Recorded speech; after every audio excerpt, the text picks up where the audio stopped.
I want to talk about the assassination attempt, if I may. And just hearing you talk about your father, and I mean the way you talk about him too, it reminds me of how I feel about my dad. And we lost Dad last year to cancer, which is obviously so many people go through and really, really hard. But yeah, so I get emotional just even thinking about it, it feels very similar to how you feel about your dad is how I felt about mine. How did that feel to watch that almost happen, and does it replay in your mind still? Do you still have moments where you think, what if, and how does that feel? So we stayed home that Saturday. We were going to be in Wisconsin for the convention. We wanted to spend the last couple of days, last effectively day with our kids. And so we were sitting there watching him on TV as he took the stage. Our kids were effectively on our lap, and he gets up on stage, and I'm writing an email on my laptop, and I hear the shots. And I've done a lot of competitive shooting. I know that world very, very well. And instantly knew what it was. And sure enough, he was down on the ground grabbing the side of his head with blood flowing down the side of his cheeks. And I think kind of the rest is history. And they're sitting there saying, hey, did he get shot in the torso? Did he get shot in the abdomen? How many? Because there was a lot of shots that were fired, and obviously there's blood.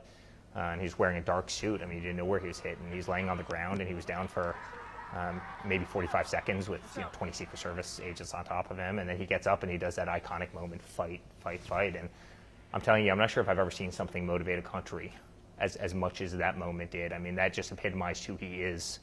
And that's only now, you can never script that. You can never, that's pure instinct when he came up, but it was a horrible moment. I mean, our two infant children, maybe not infants, but 6 and 4 at the time, they pretty much almost saw their grandfather get assassinated on live TV, at a young age, sitting on our lap on a beautiful afternoon.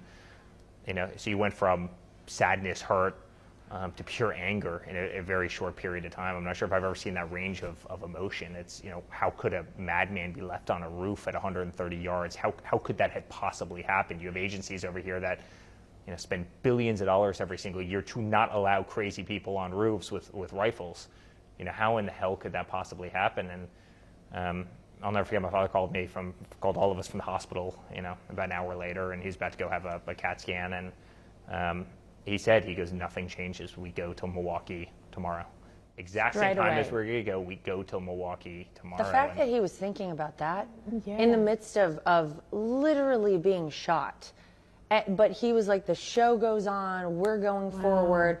He had not planned to go to Milwaukee on Sunday, but he said, we're going on Sunday. We're going tomorrow. Yeah. And I'll tell you, from my perspective, obviously you say, does it replay in your head? Of course it replays in your head. It's shocking and it's very upsetting. And I think you talk to anyone in America who watched that, it's jarring for all of us. And I think oftentimes about what would have happened, what would that have meant for this country if that had been successful. And then the next day on Sunday, I felt like I had to talk to our kids about it because they were going to find out ultimately that something happened to Grandpa. And that was probably the most challenging thing, was to talk to a 4 and a 6-year-old about somebody wanting to hurt their grandpa. And they don't understand why. Yeah. They don't understand any of this. And you could see our daughter actually at the convention. That was the first time they had seen him. Yeah. She keeps looking up at his ear if you watch the video, because I said, he's fine, Grandpa's fine, but he's got a bandage on his ear. And she had a lot of questions about it. And so the whole time she kept looking up at his ear to make sure it was okay. But yeah, it really feels like America got a second chance. Obviously, Donald Trump will tell you he got a second chance at life. It feels like America got a second chance after that July 13th incident in Butler. There's no question things would be so much different if that had been a successful shot.